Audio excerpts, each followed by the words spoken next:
All right, well, good to be with you again this day as we continue walking through the commandments. So today we are on the, whoops, that's not how you do the fourth commandment. On the fourth commandment, IV, it's a cool Roman numeral. So remember, our commandments are on 2 tablets, 1 through 3, having to do with God and our relationship to Him and how we love Him and serve Him. And then 4 through 10, our neighbor, and how we love and serve our neighbor in our vocations. So let's look at this briefly here, and then we'll jump in. I got a couple readings that we're going to go through, including Genesis, which should be in your packet or in your schedule there. So honor your father and your mother. This is the 4th commandment. What does this mean? We should fear and love God. So remember, that's the foundation of all of the following of these commandments. Fearing and loving our God, so that we do not despise or anger our parents and others in authority, but honor them. Serve and obey them, love and cherish them. Now, Luther makes a big deal out of this word honor here. So we'll see this in our text, and it shows up sort of again and again. But this word honor, he says, God says honor your father and mother, not love your father and mother, because honor is better. Honor includes service and obedience, and a loving and a cherishing. All is wrapped up in this word honor. So that's what we are to do towards our parents. So there's one thing to note here, especially when we kind of come back to the 10 commandments here. You can think of the first commandment. So let's do the commandments here. 2, 3, 4, 5, 6, 7. Oh no, I'm gonna run out of room. 8, 9, and then we have 9 and 10. There we go. Perfect. Fit them all in.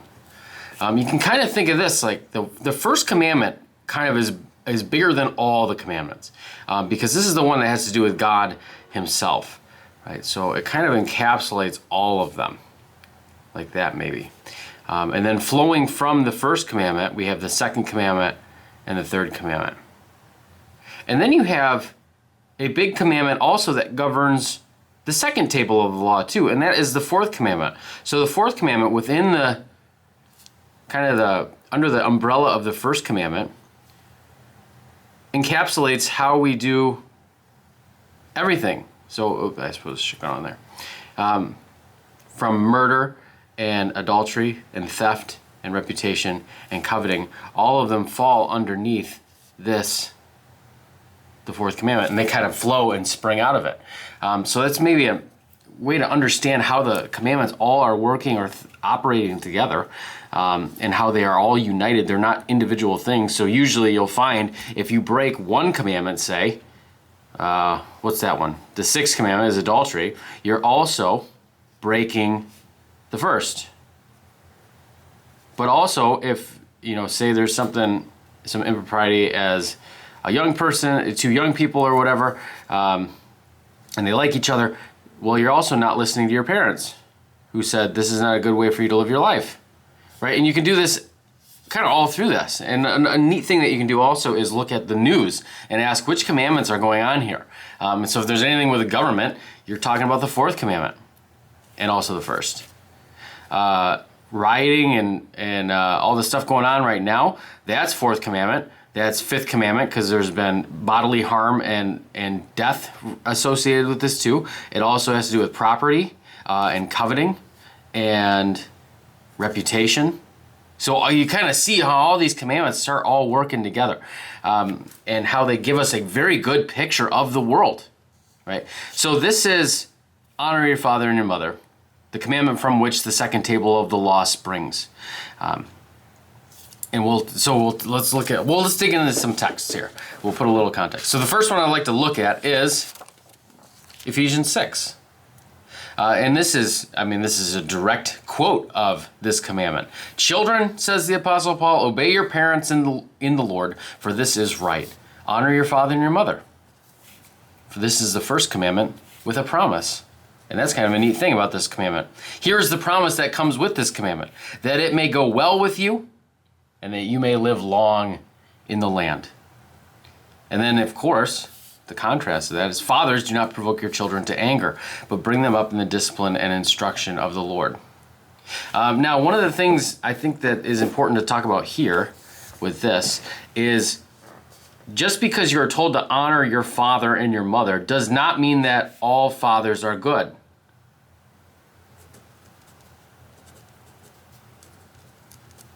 Some fathers are sinners. Some are abusers. Some do terrible things. Some are gamblers or drunks or what. There's all kinds of ways that can go wrong. Same with mothers. Heavy-handed, drinking, anything like this that damages or harms the children. But you'll notice that when it says honor, there's no qualifications that God gives. You're to honor them no matter what, because God has placed them in the office of parent. They fill a specific office that God has established to serve children and to keep people safe. Right? That's the whole thing. So you are not free to hate your parents as a Christian, no matter how bad they might be. Now, that doesn't mean that some people aren't toxic and perhaps you need to get out of a household, but that does not change the fact that they are parent. And so that's something, I don't know really where to go with that. It's just something to think about, because people struggle with this sometimes if they had an abusive father, and then to hear that God reveals himself as father, and there's a struggle with that. But we see that God is the perfect father, who is not wrathful for the sake of wrath or cruel in any way, but he disciplines those he loves because he cares about them and desires them to grow, and he gives his gifts again and again and again. In the introduction of the Lord's Prayer, we hear that he invites us to believe that he is our true father and we are his true children, and so we can boldly and confidently come to him with anything we need as dear children approach their dear father. So we tend to associate what we know with God, and that's actually kind of backwards. We need to look at God and how he shapes this office. But that's tricky, and that's very understandable. All right, so there's the first text, Ephesians 6. The second one we're going to talk about here is Romans, because it also says not only our parents, but other authorities fall under our parents or under this commandment. So this is teachers, police, government, maybe doctors, I suppose, if they're instructing a young person or even an adult what to do. They hold some authority over you, and whether they go or don't go on surgery and things like that. But there's all kinds of, anytime there's an instruction given, the DMV, and it says wait in line, that's an instruction that comes from this office of parent, right? So you have all the parents together. Maybe you have two parents together, and they say, hey, we can't do this on our own. We need more parents. So now you have more parents. They're all over. And the parents get together and they say, hey, we can't teach these students everything that they need to be, or our kids everything they need to be taught, so let's start a school. And we can't protect them completely. We can protect them in our house, but if they go out, we need something to help us help us be safe. So we have police. And we need rules and laws to govern what the police can do and what they're charged with and what people can and can't do. So we need a government to kind of guide these things. So we need a local one, a state one, and a federal one. Now that's how our government operates. Not all governments operate this way, obviously. But this is how ours is. And ours works actually pretty good in this way, even though we do have there's always flaws because there's sinful people doing sinful things. But our government actually works pretty well. We have the government that kind of oversees and guides kind of all these sorts of things in political or policy decisions and things like that. But then we also need, the parents say we can't protect ourselves from every threat, foreign and domestic. So we need an army, right? So all these things come out of the office of parent. They spring forth from there. So we'll see this here in Romans. There we go. Romans 13. Paul says this, let every person be subject to the governing authorities. For there is no authority except from God, and those that exist have been instituted by God. Therefore, whoever resists the authority resists what God has appointed. That's a pretty bold statement. And those who resist will incur will incur judgment. So to resist the authority placed over you is to resist what God has appointed himself. Now we talk a lot about, our country was founded in rebellion, in revolution, in the American Revolution, when we established our colonies as a country. But think about this. So this is kind of built in. So our country really has no problem being upset with our leaders and saying or doing whatever we wish kind of against them if we need to. But this is an interesting thing that he says. And remember, too, that he is saying this to a group of people that are under Roman rule. They were not their own people. They were basically slaves. And he puts them underneath this authority. And he says, you need to even honor Rome. You need to honor the emperor, even though he is a pagan, even though he is somebody maybe you don't like. That means you also have to obey the centurions and the soldiers because they are in authority over you. Right now, this is not an absolute authority necessarily, although God does. This is something radical that kind of God asks of the people, that they live underneath the authority placed over them. We see the same thing in Jeremiah 29 when they are in exile. And God tells them to pray for the leaders, even though they're pagans and they're cruel sometimes. Pray for them because God has placed them over you for your good, which is sometimes hard to understand. So the authorities resist what anyone who resists what God has appointed, and those who resist will incur judgment. For rulers are not a terror to good conduct, but to bad. That's what the rulers are for. They bear the sword. Right? You are not to bear the sword. If somebody kills your brother, you don't get to go kill that person. There's a reason why we have a court of law. And you get tried before a jury of your peers, and then the judge sits over this to make sure everything is in line, and then reads the verdict and everything. This is so we don't spiral into chaos. So that's the intention of this. That doesn't mean that governments don't go totally sour, like we saw that with Hitler or Stalin or Mao or something like that.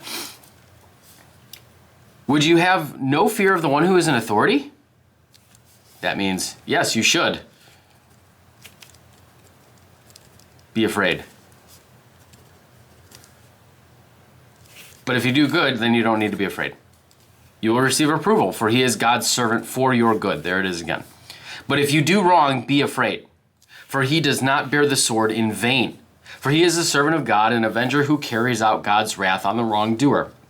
Therefore, one must be in subjection, not only to avoid God's wrath, but also for the sake of conscience.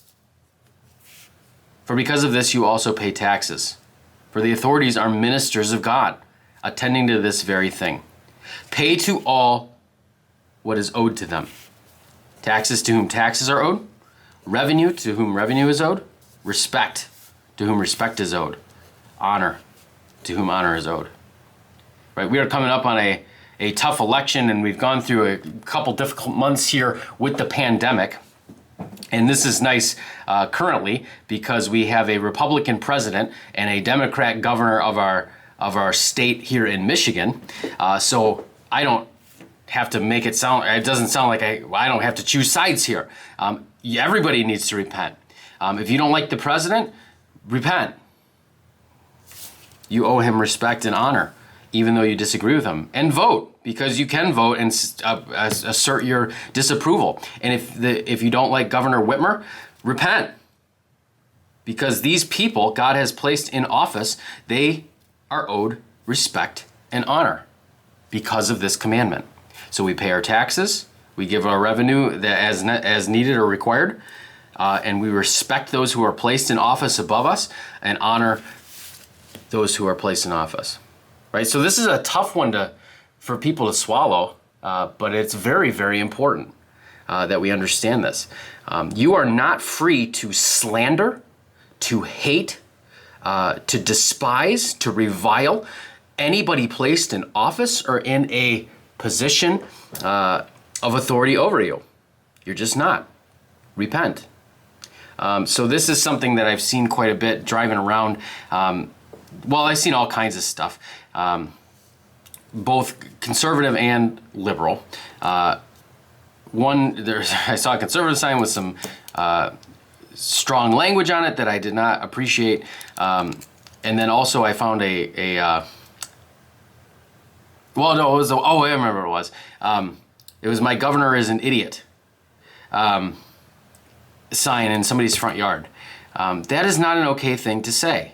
That breaks the 8th commandment, which is to not slander. And it also is disrespectful to the person placed in office. Now, this does not mean you need to like this person.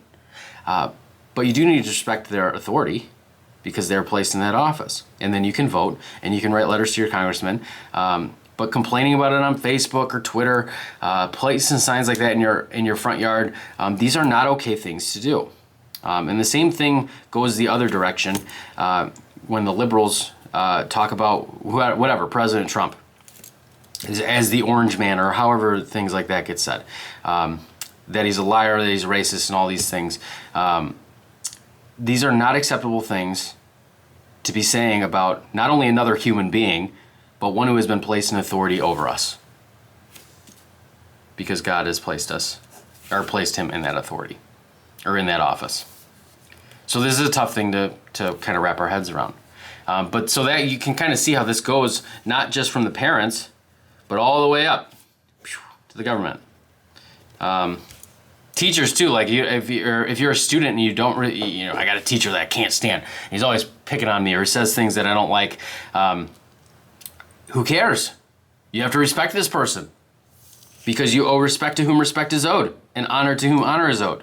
You are not free to hate your teachers, right? You can talk to them and say, I do not appreciate whatever, how you keep giving me F's on my papers. That was me probably. Or how you keep waking me up, which means I was not respecting the class when I was sleeping in class. Or you can talk to an administrator or to your parents or whatever, but you owe respect to whom respect is owed, and that is anybody in an office of authority placed over you. Now, I do want to talk also about Genesis 46, because we see kind of these things all playing out together. 46 and 47.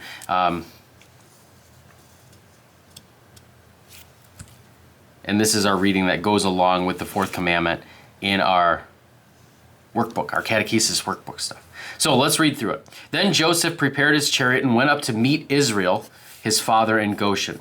All right, so we are in Genesis, and you got to remember where we're at here. Joseph has been separated from his father for, I think, 40 years.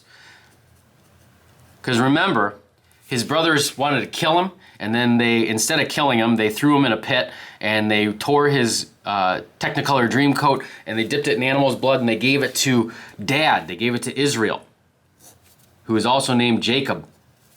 So you'll see going back and forth between Jacob and Israel in here a little bit.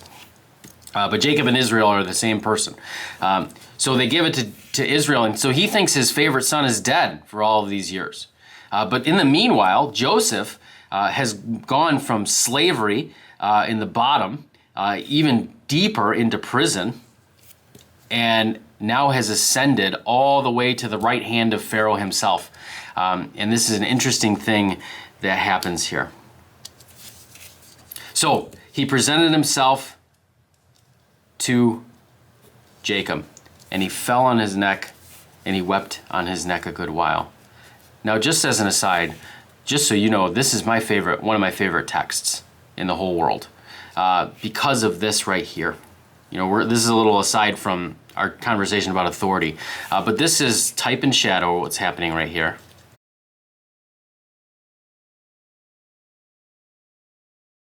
Whoops, my battery ran out, so I started it back up again, and here we were in verse 29. And I was saying that I like this verse very much as an aside to our Fourth Commandment discussion. This is an example of type and shadow, which I have been talking about a couple times in the last few videos. So this we see, Joseph to his father has been dead for 40 years. And Israel finally finds out that Joseph is alive, and so he goes to him. His sons bring him finally, he's old now, and he meets his son Joseph again, and they are presented to each other, and he falls on his neck and he weeps a good while. This is a picture of what is to come in the resurrection.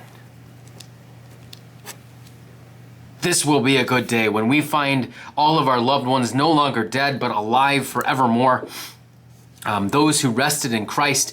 So I look forward to this day because I have lost some children, August and Owen and Henry, and I am excited for this day when I will greet them in the new heavens and the new earth, and I will fall on their necks and I will weep a good while, no longer with tears of grief and mourning as one who suffers on this side of the resurrection, but as one who weeps with joy, never to die again. So I'm looking forward to meeting my children who died in the womb. And this is one of these verses that God has given us to comfort us in the midst of death, in the midst of suffering on this side. So back to the text. Israel said to Joseph, "Now let me die, since I have seen your face and I know that you are still alive." Joseph said to his brothers and to his household, I will go up and tell Pharaoh and will say to him, my brothers and father's household who were in the land of Canaan have come to me, and they are shepherds. For they have been keepers of livestock, and they brought their flocks and their herds and all that they have. When the Pharaoh calls on you and says, what is your occupation? You shall say, your servants have been keepers of livestock from our youth, even until now, both we and our fathers, in order that you may dwell in the land of Goshen, for every shepherd is an abomination to Egypt. Now this is, just real quick here, this is an interesting thing that happens. Joseph is really, really, really smart. He's very intelligent, and you can see that he honors his family as he takes care of them, as God has worked out all things for the good of his people, so that they can reside safely in Egypt in the midst of a famine and be preserved, so that God can keep his promise to Abraham that he would make him the father of many nations. And so he knows the ins and outs of Egyptian culture, and he knows his family are shepherds, which, if you know, what does Jesus call himself? The Good Shepherd. That's not accidental. So he tells them they're shepherds, and because of this, they get a really choice piece of land out in Goshen where they can continue to be shepherds, but they're not permitted to be in Egypt because shepherds are an abomination for whatever reason. I'm not exactly sure why this is, but it kind of becomes important for type and shadow later because Egypt is over Israel for the 430 years that they are in bondage before Moses takes them out, and they are still a people of shepherds. And Moses goes, when he runs away after he murders a guy, Moses goes and does his work as a shepherd away from Egypt for a little while before he comes back and delivers them by the hand of God. And so if we think about this in type and shadow, Egypt being the stand-in for sin and death and the devil, especially in the book of Exodus, thinking that the shepherds are an abomination, this is how the world looks at Jesus. They see Jesus as an abomination, and he is our good shepherd. So you can kind of piece these things together. But so we see here Joseph not only honoring his father, but we'll also see that he honors Pharaoh still. He does not go around Pharaoh. He goes to him directly, and he negotiates for good land for his family. So Joseph went in and told Pharaoh, my father and brothers with their flocks and herds and all that they have possessed, all they possess have come from the land of Canaan. Now they are in the land of Goshen. And from among his brothers he took 5 men and presented them to Pharaoh. Pharaoh said to his brothers, "What is your occupation?" They said, "Your servants are shepherds, as our fathers were." They said to Pharaoh, "We have come to sojourn in the land, for there is no pasture for your servants' flocks, for the famine is severe in the land of Canaan. And now please let your servants dwell in the land of Goshen." Now this is an important thing. We'll see this when we talk about the law in Exodus and Leviticus and Numbers, especially, and in Deuteronomy. And God gives a lot of help to sojourners and people who are not in their own land. That also is not accidental, but type and shadow of us who sojourn here in this vale of tears, and we look for our own land in the new heavens and the new earth. So all these things are kind of tied together. So God protects the sojourners when they are in the midst of the land of Israel, because he knows that Israel was sojourning in the midst of the land of Egypt and in other nations as well, before they find Canaan, the promised land, where they are restored. "So we have come to sojourn in the land. There's no pasture for your servants. So please let us dwell in the land of Goshen." The Pharaoh said to Joseph, "Your father and your brothers have come to you. The land of Egypt is before you. Settle your father and your brothers in the best of the land." So this shows Pharaoh's regard for Joseph. He has very high regard for Joseph. "Let them settle in the land of Goshen, and if you know any able men among them, put them in charge of my livestock." So he's not going to have any Egyptians take charge of the livestock, because that is abominable. It's slave labor. It's labor that he would not give to his own people. So they end up with this really neat position, being in charge of the livestock too, because it is not slave labor for Israel to be shepherds. They are gifted at being shepherds. Then Joseph brought in Jacob his father and stood before Pharaoh, and Jacob blessed Pharaoh. So here we see the fourth commandment again, as Jacob blesses the one in authority over him, Pharaoh, because he is saving Jacob and his family and giving them good land to be in. And Pharaoh said to Jacob, "How many are the days of your life?" And Jacob said to Pharaoh, "The days of the years of my sojourning are 130 years. Few and evil have been the days of my years and the years of my life, and they have not attained to the days of the years of the life of my fathers in the days of their sojourning," because they lived hundreds of years. So Jacob has had a lot of suffering and sorrow in his years of life. So he's telling Pharaoh that. And Jacob blessed Pharaoh and went out from the presence of Pharaoh. And then Joseph settled his father and his brothers and gave them a possession in the land of Egypt, in the best of the land, in the land of Ramesses, as Pharaoh had commanded. And Joseph provided his father, his brothers, and his father's household with food according to the number of their dependents. So you have this interesting thing here too. So Joseph is second to Pharaoh, so he's under Pharaoh.